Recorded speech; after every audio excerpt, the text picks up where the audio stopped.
Oke, Assalamualaikum warahmatullahi wabarakatuh.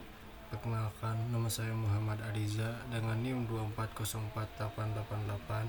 Saya dari Prodi Pendidikan Teknik Bangunan kelas 3A. Di sini saya akan menjelaskan perbedaan dan definisi ellipsoid dan geoid. Oke, kita langsung saja. Yang pertama ada ellipsoid. Ellipsoid itu adalah bentuk matematika yang digunakan untuk mendekati bentuk bumi, karena bumi itu tidak bulat sempurna ya, melainkan agak pepal di kutub yang ini dan menggelembung di ekuator itu sebelah sini. Maka ellipsoid digunakan sebagai model referensi dalam perhitungan seperti geodesi, peta, dan juga sistem koordinat.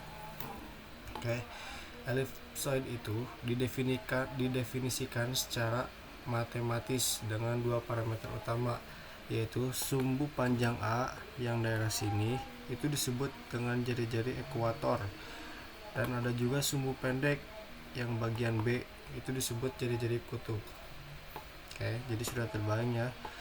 Jadi ellipsoid itu bentuk bumi yang dihitung dengan secara matematis dan bentuknya tidak bulat sempurna, tetapi bentuknya agak pepal di bagian kutub yang sebelah sini dan juga menggelembung di bagian ekuator atau yang sebelah sini. Oke. Contoh ellipsoid yang sering digunakan itu ada WGS 84 dan juga GRS 80. Teman-teman bisa searching sendiri contoh ellipsoid yang sering digunakan. Oke, lanjut.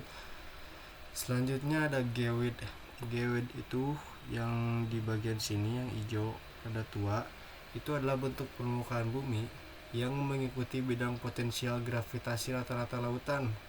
Jika diperpanjang bisa menutupi seluruh bumi termasuk juga daratan. Dengan kata lain, geoid adalah permukaan nyata ketinggian 0 yang tidak teratur karena pengaruh distribusi massa bumi seperti gunung, lembah, dan juga densitas bantuan.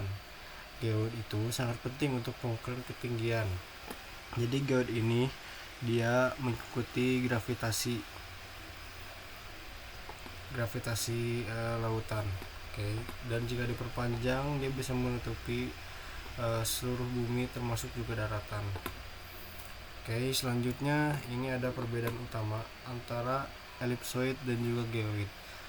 Bisa dilihat teman-teman, jika garis yang merah ini tuh adalah ellipsoid, dan garis yang hijau ini itu adalah geoid, dan ini tuh adalah permukaan bumi yang hitam ini tuh. Oke, langsung saja. Ellipsoid itu permukaannya dihitung secara matematika atau matematis, halus dan teratur. Bisa dilihat ya, garisnya sangat teratur. Sedangkan geoid itu tuh mengikuti permukaan fisik dari lautan, tidak beratur. Jadi garisnya seperti ini, seperti yang hijau. Dan untuk fungsi dari ellipsoid itu tuh biasa digunakan untuk dasar koordinat seperti GPS ataupun peta. Sedangkan untuk geoid itu seperti referensi ketinggian untuk perhitungan permukaan laut. Bisa dilihat ya perbedaannya dari garis. Sedangkan dari bentuk, untuk ellipsoid itu ditentukan dengan rumus, sudah dijelaskan tadi ya, dihitungnya secara matematis. Sedangkan untuk geoid itu dia mengikuti gravitasi bumi. Oke. Mungkin sekian saja penjelasan perbedaan dan juga definisi ellipsoid dan geoid. Kurang lebihnya mohon maaf. Wassalamualaikum warahmatullahi wabarakatuh.